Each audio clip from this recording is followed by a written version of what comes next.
খুবই গুরুত্বপূর্ণ ভিডিও। এই ঘটনা আপনারা আমার জীবনের সাথেও হইতে পারে, এই জন্য বলছি ভিডিওটা ফুল দেখবেন, নাহলে আগামাথা কিচ্ছু বুঝবেন না। আর অনুরোধ থাকলো ভিডিওটা শেয়ার করে আমাদের প্রধানমন্ত্রী জনাব তারেক রহমানের কাছে পৌঁছে দিবেন। চলেন ভিডিওটা আগে দেখে আসি। 1 ঘন্টার মধ্যে এক স্কুল ছাত্রকে উদ্ধার করেছে পুলিশ। প্রধানমন্ত্রী তারেক রহমানের সরাসরি হস্তক্ষেপে উদ্ধার কাজ পরিচালিত হয় দ্রুততম সময়ের মধ্যেই। 24 ফেব্রুয়ারি বিকেলে খিলগাঁওয়ের নির্মাণাধীন একটি ভবন থেকে পুলিশ ছেলেটিকে উদ্ধার করে। অপহরণের শিকার হওয়া স্কুল ছাত্রের বাবার নাম খন্দকার শামীম। তিনি সচিবালয়ের কর্মচারী। প্রধানমন্ত্রীর অতিরিক্ত প্রেস সচিব আতিকুর রহমান রুমন ফেসবুক স্ট্যাটাসে বলেছেন, প্রধানমন্ত্রী তারেক রহমান যখন অফিস শেষ করে বের হচ্ছিলেন তখন খন্দকার শামীম প্রধানমন্ত্রীর পথ আটকে দাঁড়ান, চান সাহায্য। মাননীয় প্রধানমন্ত্রী বিন্দুমাত্র বিরক্ত না হয়ে সাথে সাথে ফোন করেন ডিসি মতিঝিল মাসুদ সাহেবকে। অল্প সময়েই পুলিশ উদ্ধার করে ওনার প্রিয় সন্তানকে। এই উদ্ধার অভিযানে নেতৃত্ব দেন পুলিশের রমনা বিভাগের ডিসি মাসুদ আলম। তিনি প্রথম আলোকে জানান, অপহৃত ছেলেটি খিলগাঁওয়ের ন্যাশনাল ল্যাবরেটরি আইডিয়াল স্কুলে 9ম শ্রেণীতে পড়ে। দুপুর 2:30টার সময় স্কুল থেকে বের হওয়ার পর 4-5 জন তাকে জোরপুকুর এলাকায় 7তলা নির্মাণাধীন ভবনে নিয়ে যায়।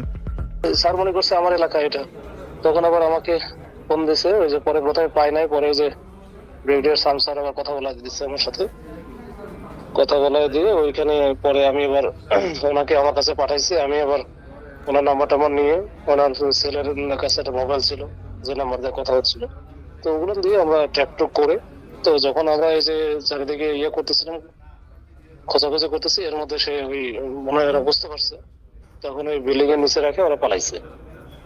তারপরে আমরা তো এখান থেকে উদ্ধার করলাম, করে দেখলাম যে ছেলেটা খুব ইয়ে হয়ে গেছে, মানে আনস্টেবল হয়ে গেছিল, কাঁপাকাঁপি করতেছিল। পরে ওখান থেকে নিয়ে আবার শান্তিনগরে আসলাম, এসে ওই পপুলার হসপিটালে আবার ডাক্তার ডাক্তার দেখলো, দেখার পর বললো যে মোটামুটি ভালো আছে। ভিডিওটা দেখলেন, ইনি একজন সচিব বিদায় আমাদের প্রধানমন্ত্রী জনাব তারেক রহমানের সাথে দেখা করতে পারছেন, তার ছেলেকে 1 ঘন্টার ভিতর উদ্ধার করতে পারছেন। কিন্তু এই যে মসজিদের ইমাম সাহেব, তিনি যে কাঁদতেছেন 3 দিন ধরে, তার মেয়েটার হুদিস নাই। চলেন সেই ভিডিওটা আগে দেখে আসি। 3 দিন যাবৎ আমি এই ঘটনা পরে শ্রীপুর ফ্লাইওভারের নিচে রাত কাটাইতেছি, আমি এখানে আসতে পারি না। আমার এই জায়গায় পিস্তল ধরছে, আমার গলায়, আমার মেয়ে আসা জড়ায় আমার পাঞ্জাটা ধরছে। বাবা আমাকে হেফাজত করো। নিজের চোখের সামনে দিনের বেলায় বাবা হাদিউল ইসলামের মাথায় অস্ত্র ঠেকিয়ে 16 বছরের মেয়েকে তুলে নিয়ে গেছে অপহরণকারীরা। মেয়েকে অপহরণকারীদের হাত থেকে বাঁচাতে না পেরে এভাবেই আহাজারি করছেন পিতা হাদিউল ইসলাম। আমার মেয়েটা বলে, বাবা আমাকে বাঁচাও, পৃথিবীর বুকে আমি একমাত্র বাবা, আমি একমাত্র বাবা। কত ছিল না, কত কিছু হয়েছে, এরকম ঘটনা কখনো হয় নাই। হাদিউল ইসলাম পেশায় একজন ইমাম। নিজের মেয়েকে অপহরণকারীদের হাত থেকে বাঁচাতে ব্যর্থ হলে প্রতিটি বাবার চোখেই এমন অশ্রু ঝরে। এমন নির্মম ঘটনা সিনেমার গল্পেই দেখা যায়, তবে বাস্তবে একজন পিতার সঙ্গে এমন নির্মম ঘটনাই ঘটেছে গাজীপুরের শ্রীপুরে। একটা মেয়েকে তার বাবার বুকের থেকে অস্ত্র থেকে বাস্তব নিয়ে যা, এটা একমাত্র জীবন্ত সাক্ষী আমি। বেশ কিছুদিন ধরে তার মাদ্রাসা পড়ুয়া মেয়েকে একই এলাকার আবিদ নামের একজন যুবক দীর্ঘদিন ধরেই উত্ত্যক্ত করছিল এবং বিভিন্ন সময়ে কুপ্রস্তাব দিত। পরিবার থেকে একাধিকবার নিষেধ করা হলেও সে তা উপেক্ষা করে। এক পর্যায়ে তারা অপহরণের হুমকি দেয়। আবিতে আমার গলার এই জায়গায় পিস্তল ঠেকা, ছেড়ে দে নালে গুলি করে মেরে ফেলাবো। আর এই হুমকির পরেই দিনে দুপুরে আবিদ ও সুমিত সহ প্রায় 10 জনের একটি দল এবং আরো 25 থেকে 30 জন অচেনা ব্যক্তি ধারালো অস্ত্র নিয়ে হাদিউল ইসলামের বাড়িতে হামলা চালায়। তারা ঘরের দরজা ভেঙে মাদ্রাসা পড়ুয়া মেয়ে ফারিহাকে টেনে হিচড়ে বাইরে নিয়ে যায় এবং অস্ত্রের মুখে পরিবারের সদস্যদের জিম্মি করে প্রাণনাশের হুমকিও দেয়। এই ঘটনার 48 ঘন্টা পার হয়ে গেলেও এখনো মেয়েকে উদ্ধার করতে পারেনি বাবা হাদিউল ইসলাম। এখন ইমাম সাহেবের ভিডিওটাও তো দেখলেন। ইমাম সাহেবের যে ভিডিওটা অনেক বড় ভিডিও, এখানে তিনি সমস্ত কিছু বর্ণনা করছেন, কারা এখানে অপরাধী, কে অপরাধ করছে, কে কে তুলে নিয়ে গেছে, কে কে জড়িত।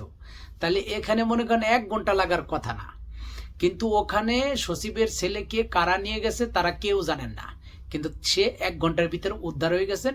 কিন্তু ইমাম সাহেবের মেয়ে কারা কারা নিচে সব জানে, কিন্তু এখানে উদ্ধার হইতেছে না। আমার প্রশ্ন হলো এই জায়গা, তাহলে আমাদের সবার কি যাইয়া প্রধানমন্ত্রী জনাব তারেক রহমানের সাথে দেখা করতে হবে, তার গাড়ি বহর আটকাইতে হবে, তারপরে তার কাছে বিচার দিতে হবে, তারপরে আমাদের এই জিনিসগুলো উদ্ধার হবে, আমরা এই আইনের সেবা পাবো। তাহলে এইভাবে যদি হয় তাহলে প্রধানমন্ত্রী তো এই দেশে কাজই করতে পারবে না, জনগণ তার গাড়ি বহর আটকায় রাখবে। আর যদি যারা সরকার প্রধানে আছে এবং যারা সরকার প্রধানের সাথে কাজ করতেছে, রাষ্ট্রীয় কর্মকর্তারা আছেন, তারা যদি মনে করে এই দেশের জনগণ এটা বোঝা, তাহলে আপনারা এক কাজ করেন, এই দেশের জনগণকে খেদাইয়ে দেন, এরা চলে যাক। তাহলে আর এই বিচার সালিশ, এই অপহরণ টপহরণ এইগুলো কিচ্ছু হবে না। তাহলে আপনারা নিজেরা এই দেশটা চালাইতে পারবেন, নিজেরাই আনন্দ ফুর্তি করে চলতে পারবেন। তাহলে এই দেশের জনগণ দরকার নাই, ভোট কিচ্ছুর দরকার নাই। এটা খুবই একটা দুঃখের বিষয় যে আমাদের সবাইকে বিচার চাইতে হইলে ভাইরাল করতে হবে, আর না হইলে প্রধানমন্ত্রী গাড়ি আটকায় তার কাছে নালিশ দিতে হবে, তারপরে এটা পাবো। এখানে সবকিছু ইমাম সব বলে দিতেছেন, কে নিয়ে গেছে, কে দিয়েছে, কে তার মেয়েকে নিছে, তারপরে এখানে তার মেয়েকে উদ্ধার করা যাইতেছে না। কোন অদৃশ্য কারণে উদ্ধার হইতে পারতেছে না, তার মেয়েটার খোঁজ পাইতেছে না, এইটা এই জাতি জানতে চায়। ভিডিওটা আপনাদের কাছে অনুরোধ থাকলো আমাদের প্রধানমন্ত্রী জনাব তারেক রহমানের কাছে ভিডিওটা পৌঁছে দিবেন, ঠিক আছে? আপনাদের কাছে আমার অনুরোধ থাকলো, এবং আপনাদের মূল্যবান মতামত দিবেন। আমরা কি এই দেশের বোঝা হয়ে গেলাম? এই দেশের জনগণ কি বোঝা হয়ে গেল?